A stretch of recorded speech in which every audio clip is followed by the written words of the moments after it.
Hey guys, Toby Mathis here, and today we're going to talk about 1031 exchanges. I'm going to dive right in and just kind of diagram, do the 10,000 foot view, and then break it down, and then give you some examples of how it works. First thing to know is that as we are sitting right now, and this is 2022, the 1031 exchanges work on real estate. It used to be you could do some business property and some other things that went away for a little bit. We'll see.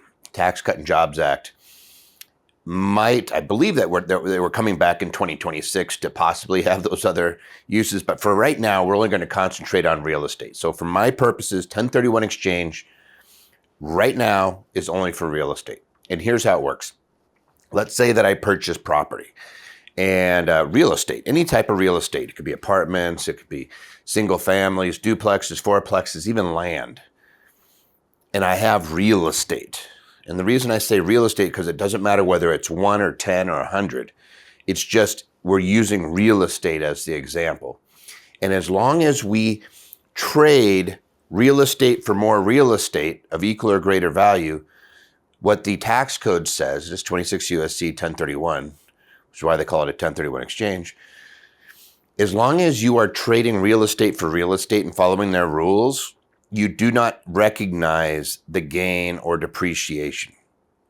This is really important to understand. I could literally start buying properties, and over a 20-year stretch, let's say that property is tripled in value. I could trade whatever that property is, whatever the value is, and I could buy more real estate. So let's say I bought one house and it has to be investment property. So I'll put a big caveat on this. When we're exchanging it has to be investment property. It can't be your house, a vacation house, things like that.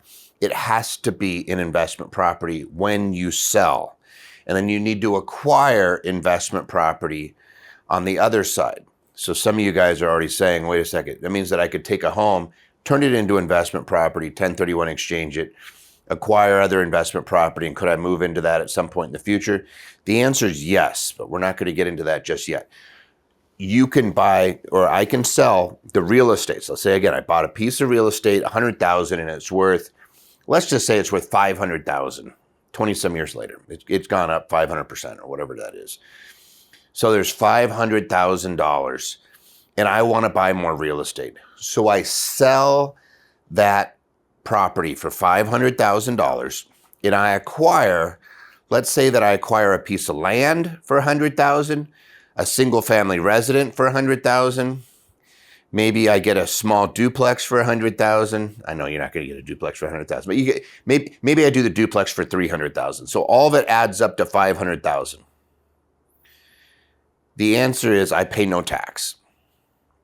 My basis from that original purchase goes into those new properties and proportionality amongst them. So at the end of the day, I could and this happens, I should anticipate that I will not be paying tax on the sale of my real estate throughout my life. And then if I do this correctly and I pass away with a bunch of investment properties, even if they're in an LLC, if I pass away with a bunch of investment properties, the basis of those properties steps up to the fair market value when I die. In English, I never pay tax during my lifetime, and then when I die, my estate or my heirs will never pay tax either. That's why real estate investors use this. So it's called a 1031 exchange. And what I'm really doing is I'm taking value and I'm buying equal or greater value. If I buy less value, so let's say that I sell a $500,000 piece of property and I exchange it for a $400,000 piece of property, I have $100,000 of value that I'm going to be taxed on. Sometimes they call that boot. It's just the amount of, or some benefit, or here's another one that'll throw you off. You have to add in equity and debt. So if I have a $500,000 piece of property and I've got $400,000 of debt on it, and I buy a $400,000 piece of property with $300,000 of debt, I still have the $100,000. Even though my equity didn't change, I have $100,000 of equity. It doesn't matter. You still have to add in the debt value. you can pay off the debt. Like there's a misnomer. Like even if you look online, you're going to see people saying, oh, you have to replace the debt, otherwise it's boot. No. You look at the equity and the debt, and so long as whatever you're acquiring equals, you're going to be fine. You can bring cash, you could private note, you could do whatever and pay off that note. As long as it adds up to the full value, you're going to be fine. But that's not what I want to talk about today. What I want to focus in like a laser beam today is what you have to do to take advantage of a 1031 exchange. And here's the big one. You have to use what's called a QI, qualified intermediary. Number one, you can't touch the money. If you are selling a property, you're selling it with a qualified intermediary. The qualified intermediary takes those funds, and then you're on a clock. You have to complete the exchange within 180 days. In other words, using my example, I sold a $500,000 property. From the day of closing, I need to acquire replacement property within 180 days. Otherwise, no exchange. It's going to be taxed. I'm going to have depreciation recapture in long-term capital gains. So if I want to avoid that, I need to follow these rules. So I have 180 days. I have 45 days to identify replacement properties. So I actually have to work with my qualified intermediary, and I need to say, here's the properties I think I'm going to buy. And if I sell one property, I could choose 3. Or I could do up to, I think it's 200% of the value of the property. I could name a whole bunch, as long as when you add them all up, they don't exceed 200% of the sale. So in my case, again, I'm selling a $500,000 property.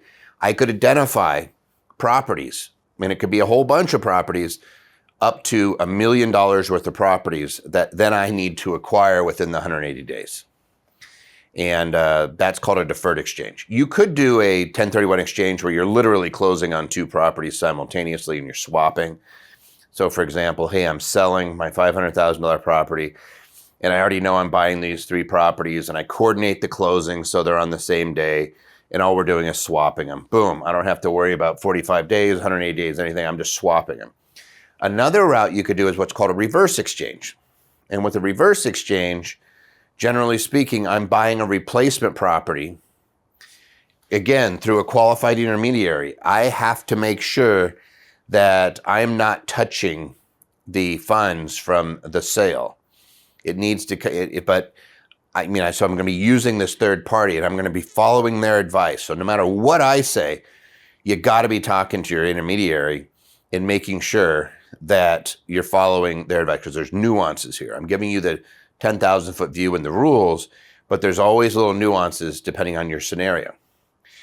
So let's say that you're going to acquire another piece of property. You say, oh, here, I'm going to give money to the intermediary. Intermediary is going to go out and acquire it. And I have 180 days to sell the property that I'm going to be using that I'm selling for the replacement.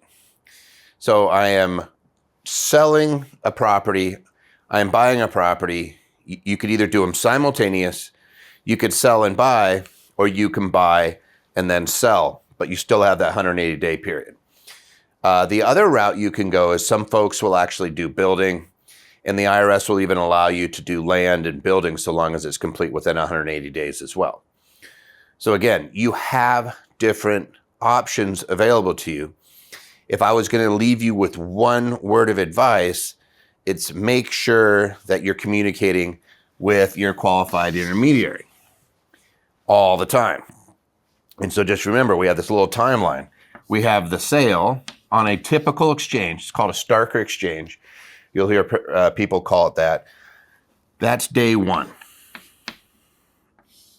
Identify replacement, 45 days. So I'll just put replacement. And then buy 180 days. So that's our time frame to do a 1031 exchange. You got to make sure you're using the qualified intermediary, but you can do this. And I'm just going to give you some scenarios now. Let's say I have some land. I can't depreciate land. So I never really have to worry about recapture on that situation. But let's say I've been sitting on some land for 10 years. It's gone up in value, and I really want income producing properties. I could sell that land, boom, identify my replacement properties, which is either 3 or 200%, and I identify, or 200% of value. So if I sell the land for $1 million, I identify $2 million worth of properties that I could acquire and buy. And it could be apartments, duplexes, it could be single families, it could be condos, it could be other land, it could be a combination. I could buy 10 single families. And as long as I close within that 180 days, I'm gold. That's assuming cash for cash. Now let's throw a monkey wrench into it. Let's reverse it. Let's say that I have an apartment building and I sell it, and my replacement property is land. Now we have an issue, because you really need to move that depreciation over. And if I have land with no improvements, I have no depreciation. So I could be looking at a taxable event there. So you got to make sure that you're talking to your QI and crunching your numbers. Here's another one. Some of you guys do cost segs. And if you don't know what a cost seg is, and you don't know what it's a cost segregation. It's where I break my property. Instead of doing 27.5 years and 39 years, I'm doing 5, 7, 15, and 27 years, or 5, 7, 15, and 39 years by breaking my property into its components. So for example, carpeting in a property is 5-year property. If you buy a single family residence and rent it, you're depreciating that carpeting over 27.5 years, unless you do a cost seg, in which case it'll be depreciated over 5 years. Much better from a tax standpoint. But if you do that, you just have to make sure that your replacement property is using the same accounting methodology. That's all it is I'm saying, hey, I'm treating it as 1245 and 1250 property. Technically, that's what it's called. But my tangible personal property and my structural property, and I'm treating it the same, and I'm acquiring property that's going to be treated the same. And as long as my depreciable basis moves over equal to or greater than in my replacement, I'm going to be fine. And if I lost any of you guys there, the easiest way to think of it is like if I buy $1 million apartment building and I've depreciated a huge chunk of it, and I'm doing replacement property, and let's say I accelerated my depreciation, so I wrote off a big chunk of that apartment building, and I literally could have held it for a year. And now I'm buying a replacement property. It needs to be of greater or equal value, and I need to use the same accounting methodology. I will not pay tax under that circumstances, but I don't get to redepreciate the new property either. It just means I don't have recapture of the depreciation from that apartment building. It just moves right on over. That first property, when I acquire the new property or new properties, if I bought like 2 apartment buildings for equal or greater value, and I could do greater value. Like I could sell this for $1 million and buy $1.3 million of the property, exchange $1 million of it and bring another $300,000 of cash to bear. I could certainly do that, or debt or whatever, as long as I am equal or greater value and then keeping the same accounting methodology. So I need to make sure that I'm doing a cost seg on the replacement property. If you're not doing cost segs, you're just traditional, real estate person who buys single families, and hey, they just go up in value. Like we just had this huge run up over these last few years. So let's say you're sitting in Las Vegas, my town, and you've had property double in value in 2 years. And you're just like, you know what, I just don't see the growth being like that. And my cash flow is so much better in North Carolina. So you sell your Vegas properties and you go do some North Carolina. It's because you want more cash flow. That's fine, as long as it's equal or greater value. And I use the same methodology. I never cost segged the first one. I don't have to cost seg the second one. I could still do it, but my depreciable basis is going to be the first property. So it gets a little bit mucky in that one. Here's another fun one. Let's say you're in California and you 1031 exchange California property and acquire a new property. Well, California still wants to get paid. You made money in California, and their franchise tax board of equalization is like vampires. They need their blood, right? So even though let's say you went and you sold some California properties and you did what a lot of people are doing, you go into Texas, Florida, and you're buying all these other properties in those states, California is going to track that exchange, and they're going to require you to, and they're going to require your QI send them paperwork that says here's the amount of deferral that is owed in California if you sell the replacement property. So there is a ramification to doing these. If you don't continue them in the future, your state may want to get paid back. So let's say, again, I'll use me as an example. Buy a property, $100,000, it goes up to $500,000. I exchange that. And I think I used 3 different properties. I had some land. Well, we won't use land. Let's just say we did 5 single families all at 100, and those ones go up 500%. So I have my basis was my $500,000 or $100,000 purchase, goes up to 500. I buy 5 more, those go up. So now we're at 2.5 million. That's the value, and I do another exchange. My basis is still that original 100,000. And I took some depreciation, right? I don't get to redepreciate the new acquired, but I don't have to pay tax. So now I have $2.5 million worth of property. If I sell that and I don't do a 1031 exchange, I have a large amount of taxable income. Like I now have very low basis, less than 100,000 in theory, because I've done depreciation. So I have some recapture, and I have $2.4 million of long-term capital gains. And then you have the states that were skipped along that might come in and say, oh, you owe tax on 400,000 in my state. So for example, if I was in California, bought 100,000, went to 500, and then I exchanged the 500 for 5 properties in North Carolina. California is always going to say, we want to get paid on that 400,000. If you ever recognize it, we want to get paid on it. So just know that those little things stick out there. So if you're starting to realize that 1031 exchanges have some nuances and there's some issues, yes. Now I'm going to leave you with one last thing. You can 1031 exchange something that you used as a personal property. So let's say that I had a residence, and let's say that I lived in that residence for the last 5 years, and I'm going to sell that residence. I bought it for 500, and now it's worth $1 million. That wouldn't even be really good. We'll use this example first. Married, filing jointly. I bought a property for 500, and it's worth $1 million. I wouldn't worry about the 1031 exchange because under Section 121, I have a capital gain exclusion of 500,000. So I would just sell that property for $1 million, and I don't have to pay any tax on that gain. Yes, I now have a bunch of money that I can put in my pocket, and I don't have to pay tax on it.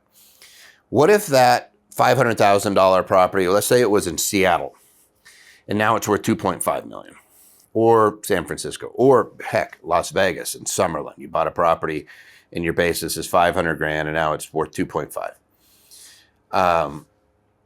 And you're looking at it and you say, hey, I could sell it. I still get a $500,000 exclusion. If I'm married, it's $250 if you're single, as long as you lived in it 2 of the last 5 years. It's not the last 2 years, but it's 2 of the last 5 years. Then I could avoid the payment of the capital gains. I have an exclusion of 500,000. So again, I bought it for 500,000. It's worth 2.5. So I could exclude up to $1 million. Now I have $1.5 million that would be taxed as long-term capital gains. And that would be taxed at 20% federal, 3.8 net investment income tax. And then if you live in a state that has state income taxes, there's going to be a tax there. So it could be 23.8%, not a small amount on 1.5 million. You can kind of do the math. It's over $300,000 right in the kisser. So you don't want to pay that extra 300 grand plus of tax. So how do you get away from paying the tax on that? You need to convert that primary residence into a rental property. And what I would suggest that you do is, if this is in your scenario, is that you actually turn it into a rental property for at least 6 months. Just make it into a rental. I don't care if you did it furnished, right? I sold it. I have 2.5 million. Oh my gosh, it's going to be great. Before you sell it, turn it into a rental and then exchange it. If you do that, you could avoid tax on that extra 1.5. You still get to use your exclusion, the $500,000 exclusion. You get to double up and use the 121 exclusion plus the 1031 exchange. So if you did that and you made it into a rental property, let's say that you rented it for 6 months, then you would use that and you'd go find replacement property. So if you have good credit or if you're liquid, you could always go out and let's say you're selling your house and you're buying a new one. Or in a lot of cases, people have 2 properties and they're just moving into the second one and they're selling the first one. That's quite often the case. And you're like, hey, you know what? Just move into the next one as your personal residence. You take the 121 exclusion. It steps it up to $1 million basis, but we have to go buy replacement property. Again, within 180 days, once we sell it, then we have 180 days. We would still use the qualified intermediary, and then we would go buy replacement real estate. What if you buy an amazing property that eventually you want to live in? Like you see the most amazing property up in Breckenridge or whatever, wherever you might see a property. It's in Montana and it's gorgeous and it's a ranch. And you say, you know what? In 3 or 4 years, I want to move there. Make it into a investment property. Buy it and rent it for that period of time until you're going to move into it.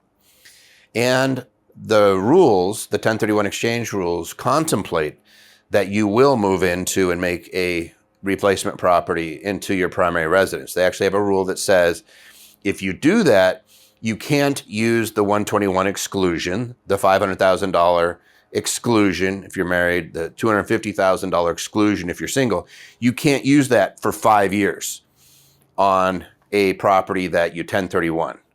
So the IRS knows that you're going to do this, and it's okay as long as you follow the rules. So then you go to your QI, you're like, hey, here's my scenario. I have all this gain. I'm going to sell this house because the market's crazy and I can dump it. And I know that I could step up my basis to $1 million. So I know that that's good. And then I'm going to buy 2.5 million. Maybe I'm going to buy the dream home, or maybe I'm going to buy 5 properties that are all income producing properties. Whatever the case, you go to your QI, you sell your house after you converted it into an investment property. And as long as you lived it in as your primary residence 2 of the last 5 years, you get the full 121 exclusion and you pay no tax on that. So that's actually pretty important. So I'm just going to put that feather in your hat so that you know it's there. If you're in that scenario and you see big gain, just know that whenever you're dealing in real estate, there's a few different rules that we use. That if you're paying tax on real estate, it's because you don't own enough real estate.